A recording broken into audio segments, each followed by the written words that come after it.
Now, it's a common meme among our own dear chattering classes that good old Blighty doesn't really matter anymore. So it was rather reassuring to learn that Kremlin-backed troll farms spent thousands of hours on social media, hiding behind false names, spewing out all manner of nonsense, trying to influence the outcome of last year's referendum in the EU.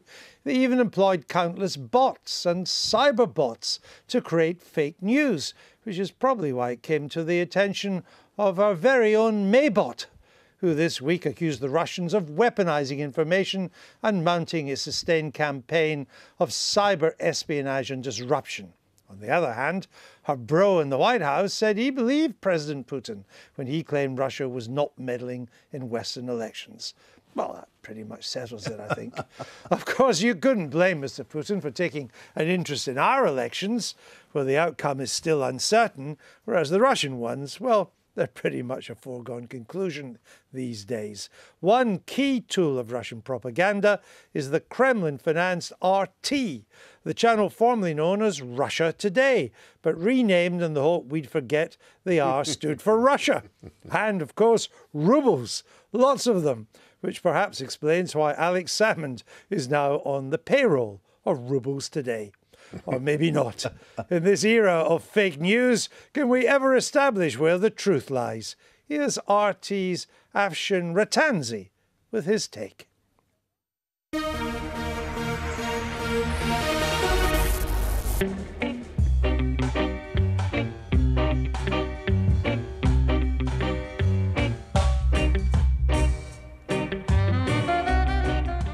Yes, Comrade President. So to summarize your daily update, Russia will organize Britain's exit from the European Union by the 29th of March 2019. Our Manchurian candidate is in position at the White House. He's making good progress. And partisan Carl Puigdemont, he appears on Comrade Alex Salmond's new RT show today to teach him how to break up the United Kingdom as he did so in Spain. Paka, President. What you saw there was part of my daily briefing with the Kremlin. Now we have these stories for today. We can use armies of Twitter trolls, plus my show going underground, to destroy the minds of Western voters so they no longer understand democracy itself. One Moscow mule, please, and don't skimp on the Siberian ice. Theresa May used her Lord Mayor's banquet speech to peddle the conspiracy theory that Russia is trying to undermine the Western world order using Twitter, Facebook, and RT. This is the real fake news. Millions of people voted for Brexit, Trump, and Catalonian independence because after the wilderness years that followed the 2008 global financial crisis, they wanted to exercise their democratic right to reject the status quo. It's insulting to say that discerning voters were brainwashed by photoshopped memes and fake news promoted by Twitter bots and Facebook trolls. It's also arguably a pathetic political ruse by Theresa May to distract the media and voters from the chaos going on within the Conservative Party. The plotting and power grabbing is emanating from the Palace of Westminster, not Moscow. And as for the new Cold War that Theresa May appears to say is on the horizon, by resurrecting a new Red Scare for the internet age, it is she who risks drawing a new Iron Curtain. Is it any coincidence that countries who blame Russia for political outcomes that offend elites are neoliberal, NATO-aligned nations? States that lie outside of this axis do not blame Russia for anything. And please leave RT out of all of this.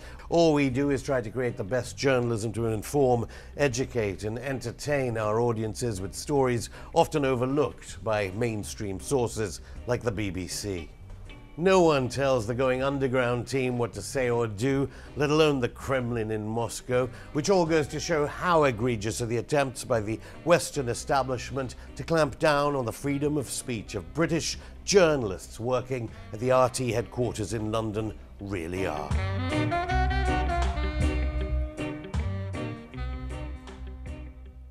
And our thanks to Novikov Restaurant and Bar for letting us film at the beautiful Mayfair Lounge. And Afshin Rattans joins us now. Welcome to the programme. Now, why are you in denial that Russia has been meddling in Western elections when the evidence that it has is overwhelming? It's overwhelming, as you say. In the past few days, though, the Foreign Secretary, Boris Johnson, was clear. He said not a sausage as regarding any evidence of Russian meddling of any elections here in Britain. Why did Boris Johnson change his mind? That's the question. So, during the referendum, those thousands of Russian-based accounts that posted 45,000 Brexit messages in 48 hours and then just mysteriously closed down after the referendum were just meant to believe these were ordinary Russians with an itinerant interest in British politics. I think you make a good point, and maybe we should have another referendum. You want us to believe that? What do you think we came up the Thames? I don't represent Russia here. In a boat. If indeed there are these bots that you claim. Yeah. Then what is your argument following that? Well, but you're denying it. I'm not denying anything. I don't know whether they're Twitter bots or not, do I? Well, you cannot deny that there are Russian-based accounts have tried to interfere or meddle in the American election, the French election, the referendum, the German election. That's clear, isn't it? Well, no, Foreign Secretary Boris Johnson said there's not a sausage. Never mind Boris Johnson, I'm asking you. He's the Foreign Secretary. I mean, observing this from the outside as a journalist, it is obvious that there are great power plays between great powers, and these have existed for centuries. So, presumably, different countries are seeking supremacy at the moment. But as regards so Russia Brexit, does use, you seem to be suggesting Russia does Brexit use social media. Then, how do I know? To influence. How do you know? You're with Russia Journalist. Today. But that's like saying to you, because you're at the BBC, the state-mandated BBC, you know about Theresa May's policies and what they do. Shall I just attack British policy through Andrew Neil? I do know about Theresa May's policy. Right. I do know about them. So why you don't know? Yemen? You don't know about the Kremlin-linked Russian Internet Research Agency. Yeah, you're right. You do. Okay, you don't know about it. No, I honestly don't. What do you mean? And you're a journalist. Where are you getting this information from? Everybody knows about. But when you say everybody, it's interesting. It's called the IRA. It's the one that puts. Let me just show you a picture of what came through from this agency. This was put out by a Russian social media, trying to make out that this Muslim woman cares little about what happened on Westminster Bridge, the terrorist attack. Hashtag ban Islam. And it comes out as if it was an American Texan Lone Star. Right. It's a Russian. Now, I can't confirm this, but I can say I was in the midst of that. Do you approve of things like that? Of course not. I was in the midst of that attack. Our journalists were risking their lives in the middle of that attack. We were the first camera crew on the scene, beating CNN, Sky News, and BBC that's not the to point. cover this. So what are you talking about? The people that pay your salary are putting this sort of stuff out. How do you know that? Because I know where it comes from. But how? It comes so you're from saying the Russian Internet Research Agency. And where's that information that it's you've a Kremlin-linked agency. Who's Everybody telling you that? knows that. Who's telling you It's well established. Sorry, what does well established? Everybody knows. Last time I was on your show, in the past 4 weeks, there have been 4 academic studies showing where this stuff comes from. Are we right to be? I mean, is this meddling serious, or does it not matter? Well, I think the questions are, to what extent is it coordinated and to what extent is it effective? And I think there are some doubts about those two questions. That it is happening, there is absolutely no doubt. And I think Afshin would have been on stronger ground, and at one moment he appeared to move to the stronger ground in really saying that everybody's at it. That is a plausible way of saying that. I think that is a stronger argument than saying that it isn't happening.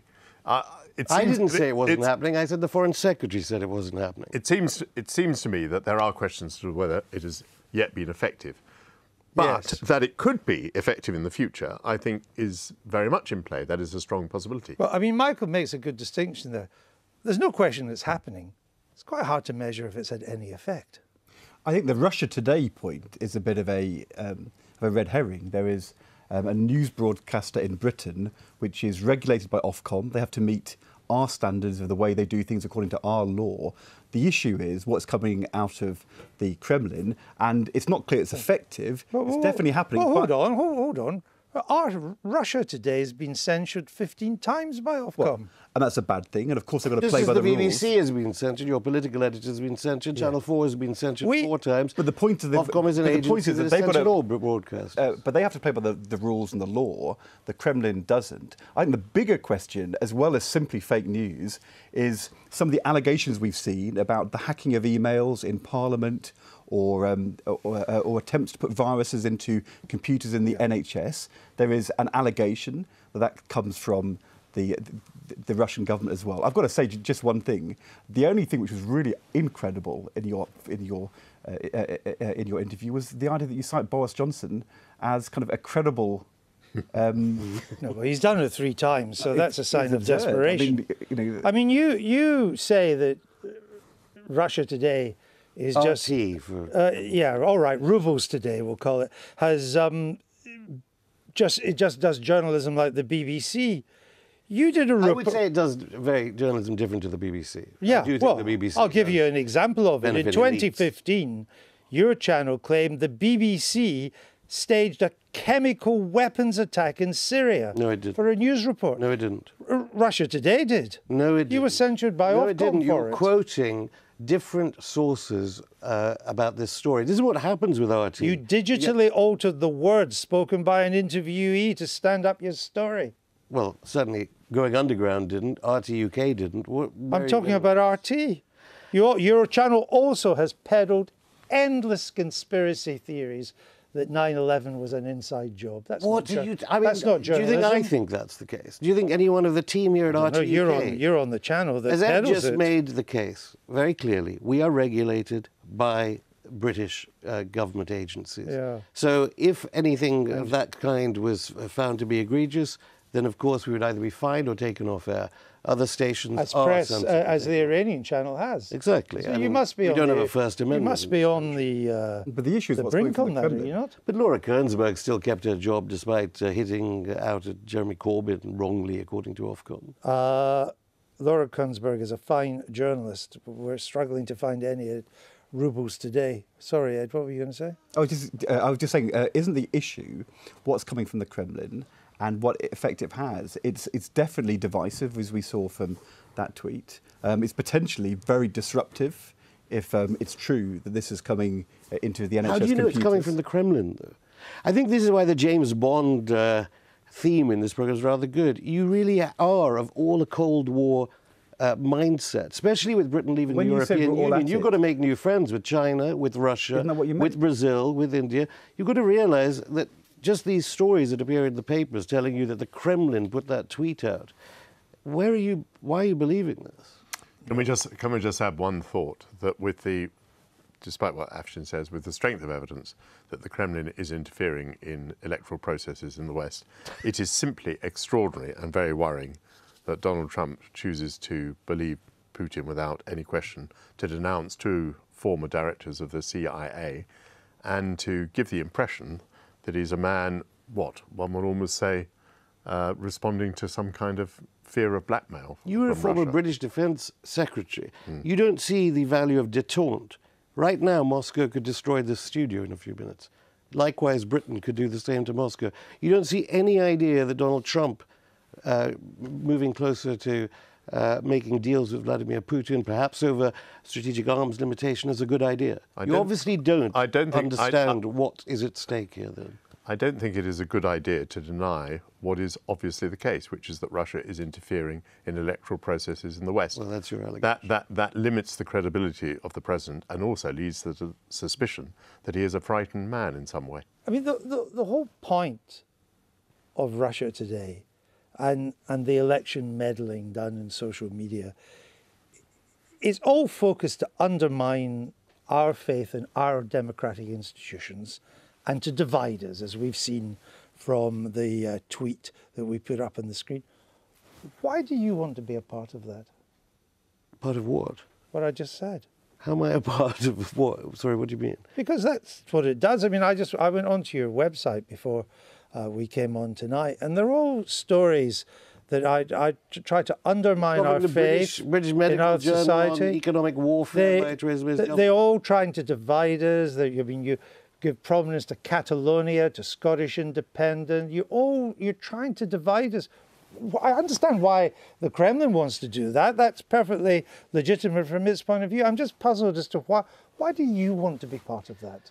I think one of the first rules of journalism, the way I see it, and certainly I've practiced it here at the BBC and at CNN and other outlets, is that the famous phrase, truth to power, we tell our journalists, think of the poorest person watching. See what their lives are like and try and show what life power is really have like. Not the way, What arguably... power have you spoken to Mr. Putin? There have been so many shows about rights in Russia today. What are you talking about? You don't watch the channel.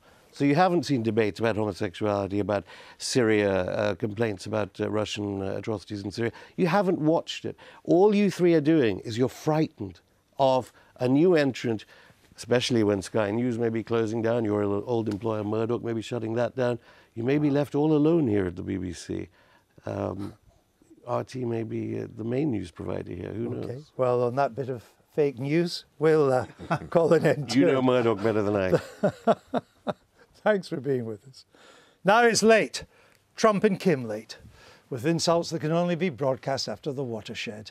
This time, the leader of the free world fired off a rather passive-aggressive intercontinental Twitter barb at the dear leader, insisting he would never call Kim Jong-un short and fat, even though Kim had called him old. For his part, Mr. Kim took it rather well, merely sentencing the Donald to death if he ever shows his big tangerine face in Pyongyang.